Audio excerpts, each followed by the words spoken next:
Bonjour à tous, j'espère que vous allez bien. On se retrouve dans un tag. Ça fait longtemps que j'en ai pas fait, vraiment un moment. Et du coup, bah voilà, je me suis dit que c'était l'occasion rêvée de vous en faire un. J'hésitais entre plusieurs tags et puis PKJ a sorti il n'y a pas si longtemps que ça le tag choix impossible. Et il est vraiment très sympathique, donc je me suis dit que bah, j'allais le faire, ça pourrait être fun. Et donc on va pas traîner plus longtemps avec cette intro et on commence tout de suite. Il faut donc qu'on donne quel choix impossible on préférerait parmi deux choix impossibles. Donc la première question c'est votre livre préféré n'existe pas ou vous n'avez pas de coup de cœur pendant 3 ans. Alors, je dirais plutôt votre livre préféré n'existe pas. C'est dur à dire parce que pour le coup ça changerait quand même pas mal de choses, mais s'il n'existe pas, bah, je serais pas au courant qu'il n'existe pas. Donc je raterai rien en quelque sorte puisque je le sais pas qu'il n'existe pas. Vous voyez ce que je veux dire? Alors que pas avoir de coup de cœur pendant 3 ans, ça c'est long, hein, c'est trop long. Moi je dirais la première. 2. Conseiller un livre ou se faire conseiller un livre. Fou, dur aussi. Vu quand même que je vous parle là en ce moment et vu aussi ma position sur le forum, je dirais plutôt conseiller un livre pour le coup parce que bon voilà, c'est ce que je fais le plus. Après, se faire conseiller un livre c'est quand même vachement sympa aussi et je trouve que c'est aussi très important d'avoir un échange avec d'autres lecteurs qui peuvent vous donner des idées. Alors fou, c'est difficile hein, mais ouais, parce que d'un côté ça veut dire aussi que si on se fait plus conseiller de livres, on risque de plus rien découvrir, alors que si on conseille seulement des livres, ben on reste dans ce qu'on connaît. Mais en même temps aussi si on conseille des livres ça veut dire qu'on les a aimés, donc bref, allez on va dire encore la première. 3. Hunger Games ou le labyrinthe. Sans hésitation, Hunger Games. J'ai lu les livres 2 fois chacun je crois. J'ai vu les films plusieurs fois chacun aussi. Alors que le labyrinthe j'ai juste vu les 2 premiers films. J'ai pas lu les bouquins donc voilà. Hunger Games. 4. Corner une page de son livre ou casser le dos. Casser le dos du livre. Hein. Ouf. Alors j'aurais tendance à dire casser le dos. Parce que bon voilà c'est inévitable. Mais en même temps, dans la bibliothèque, quand les bouquins bah, comme celui-là par exemple ont le dos cassé, bah ça se voit quoi. C'est pas génial. Alors qu'une page cornée ça se verra pas forcément. Mais en même temps, corner une page, on est d'accord que c'est un acte monstrueux envers un livre. Ni l'un ni l'autre, hein, mais bon, si je devais vraiment dire quelque chose, je dirais casser le dos. Oh là là, la 5 elle est pas mal. Un cliffhanger à la fin d'un premier tome et ne pas pouvoir lire le tome 2 avant 1 an, ou un livre avec une fin ouverte qui n'aura jamais de suite. Sans hésiter, un livre avec une fin ouverte qui n'aura jamais de suite. Quoique 1 an, c'est pas trop non plus horrible à attendre. Ouais, mais j'aime bien les fins ouvertes. Généralement, les fins ouvertes ne me dérangent pas. Donc, ouais, je choisirais celle-là. Vaut mieux. 6. Un roman adapté en film, série ou un roman non adapté. Là encore, sans hésitation, un roman non adapté. Parce que dans les adaptations, on est forcément déçu et... Voilà, c'est inévitable en quelque sorte. Et puis, bah, j'achète pas un livre pour espérer qu'il sorte en film. Voilà, ou en série. Donc oui, un roman non adapté, ça me paraît de toute façon le plus logique puisque c'est ce qui arrive à la majeure partie des romans. Hein. 7. Un livre génial avec une couverture moche ou un livre passable avec une couverture géniale. Là, encore sans hésiter, un livre génial avec une couverture moche. Ça c'est clair et net. Je sais qu'il y en a beaucoup pour qui la couverture c'est très important. Pour moi aussi c'est important quand même, mais le plus important, on est tous d'accord je pense, c'est le contenu. Je veux dire, j'ai plein de... Les romances par exemple, elles n'ont jamais des couvertures très géniales et certaines romances qui datent un peu ont des couvertures vraiment affreuses, hyper kitsch, etc. Mais leur contenu est génial et pour rien au monde je m'en séparerai, donc sans hésiter, un livre génial avec une couverture moche. 8. Se faire spoiler un livre ou ne jamais avoir la suite. Se faire spoiler un livre, évidemment. C'est pas grave, enfin, si c'est grave, hein. Mais ne jamais avoir la suite d'un roman, c'est pas possible alors qu'on l'attend. Alors que si on se fait spoiler, bah ok, on va peut-être se faire spoiler un élément du roman, mais pas tout, c'est impossible. Il y aura toujours quelque chose à découvrir, que ce soit le style, des lieux, des personnages, tout ça. Et voilà, je préfère me faire spoiler que ne pas avoir la suite d'un roman. 9. Ne jamais pouvoir parler d'un super livre ou ne lire que des livres nuls pendant 2 mois. Là, c'est compliqué. Clairement, vu que j'adore partager mes lectures, je choisirais ne lire que des livres nuls pendant 2 mois. Parce que 2 mois, c'est pas non plus une période trop longue et ne jamais parler d'un livre super, c'est pas possible. Pour moi, c'est pas possible. Si je tombe sur un coup de cœur, il faut que j'en parle, il faut que je le partage, il faut que j'incite les gens à le lire aussi. Voilà, je sais pas, c'est comme ça, je suis comme ça, j'ai besoin de dire j'ai trouvé ça super, ça serait génial que tu le lises aussi parce que ça serait génial que tu aimes autant que moi. Voilà, c'est pas vraiment parce que je veux retourner le cerveau aux gens, c'est surtout parce que j'ai envie qu'eux aussi ils apprécient. Donc ne pas parler d'un super livre, je veux dire jamais, c'est pas possible. Donc voilà, je choisirais ne lire que des livres nuls pendant 2 mois. Au pire, je lis pas pendant 2 mois, ce serait difficile, mais voilà, je pourrais rattraper peut-être le retard que j'ai dans mes séries. 10. Rencontrer un auteur que vous aimez pour qu'il vous parle de son prochain livre, ou pouvoir lire ce prochain livre 1 an avant tout le monde, sans rencontrer l'auteur. C'est dur ça. J'irai rencontrer l'auteur que vous aimez pour qu'il vous parle de son prochain livre. Parce que lire un livre avant tout le monde 1 an avant, bah ça sert à rien quoi. Parce qu'au final on n'aura pas vraiment le droit d'en parler et on pourra pas non plus discuter de certains aspects du roman parce que voilà on l'aura déjà lu mais qu'on sera la seule à l'avoir lu. Alors que rencontrer un auteur qu'on aime beaucoup, je pense que c'est quand même une super expérience. Donc ouais, je dirais la première. Rencontrer un auteur que vous aimez pour qu'il vous parle de son prochain livre.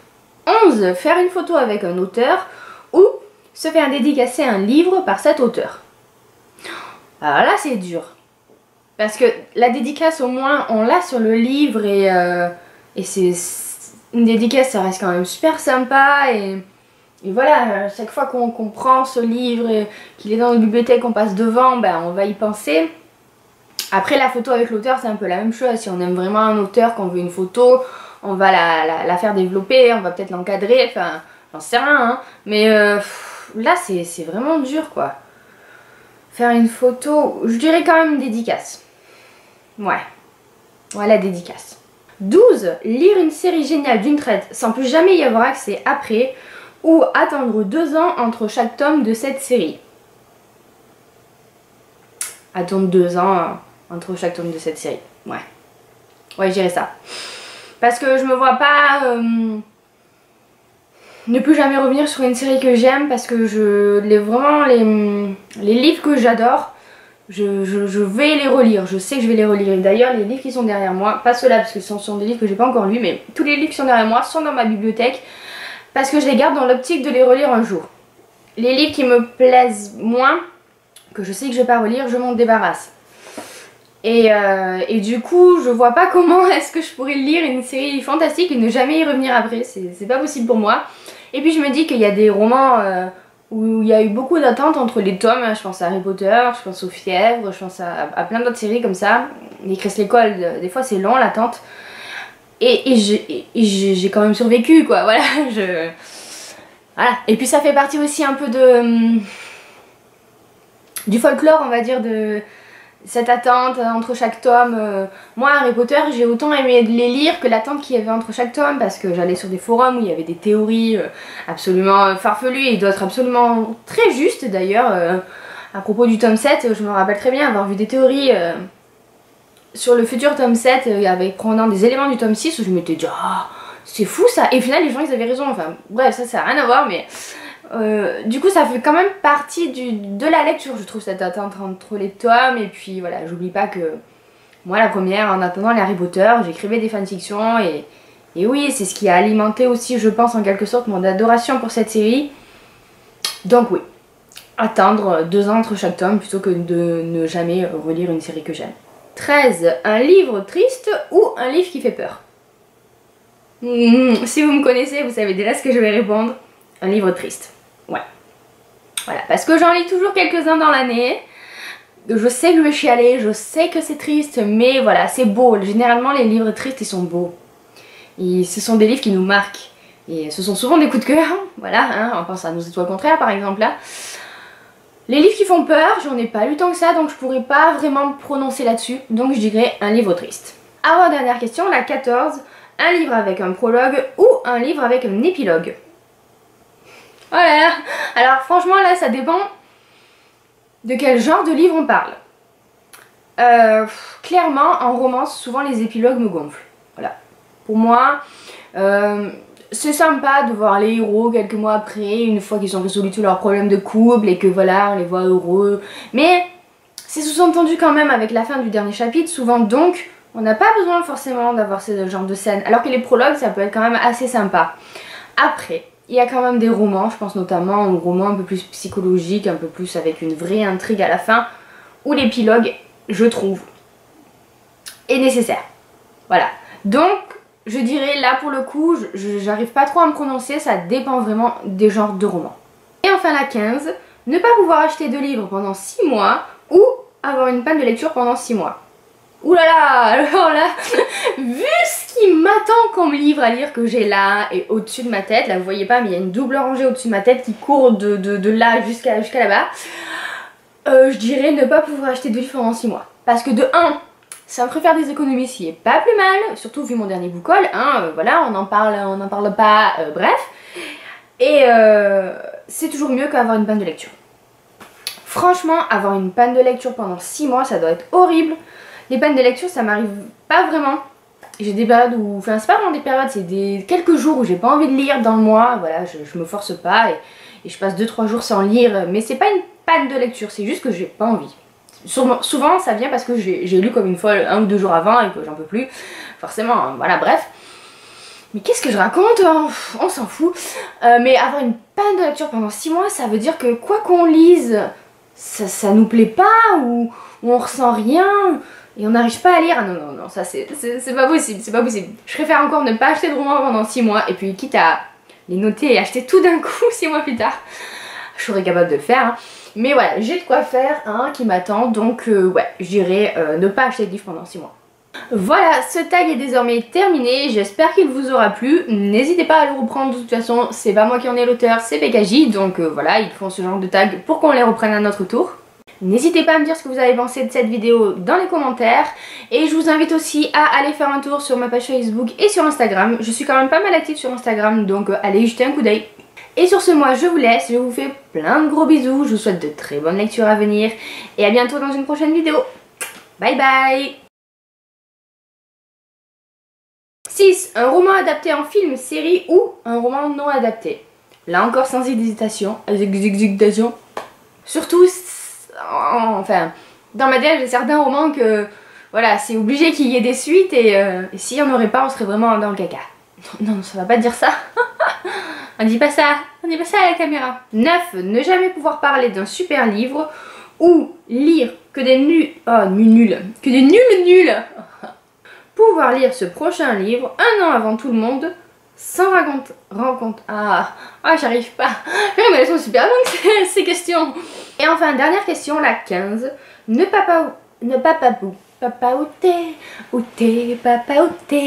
Dites-moi ce que vous avez pensé de cette vidéo dans les... La visézo. Tu connais la visézo, toi? Moi, je connaissais la vie des animaux, c'était rigolo, mais bon. Et sur ce, moi, je vous laisse. J'ai fait plein de gros bisous. Et à bientôt dans une prochaine vidéo. Bye bye. C'est quoi ce mouin là? Vous pensez que c'est un bisou de poisson ça ou quoi là? Dites-moi ce que vous avez pensé. Non, ça je l'ai déjà dit, non? Oui. Oh là là, les conclusions, c'est toujours ce qu'il y a de pire quoi. Autant le démarrage ça va parce que souvent j'expédie vite, mais alors les conclusions, j'arrive pas quoi. Je me reprends 10 millions de fois, vous le voyez pas, mais en fait je fais 10 conclusions quoi, juste pour vous dire au revoir. Et à une toute prochaine dans une prochaine vidéo. Je vais laisser je crois les prises ratées pour le dire au revoir comme ça. Comme ça vous verrez comment je m'y prends et comment je galère surtout.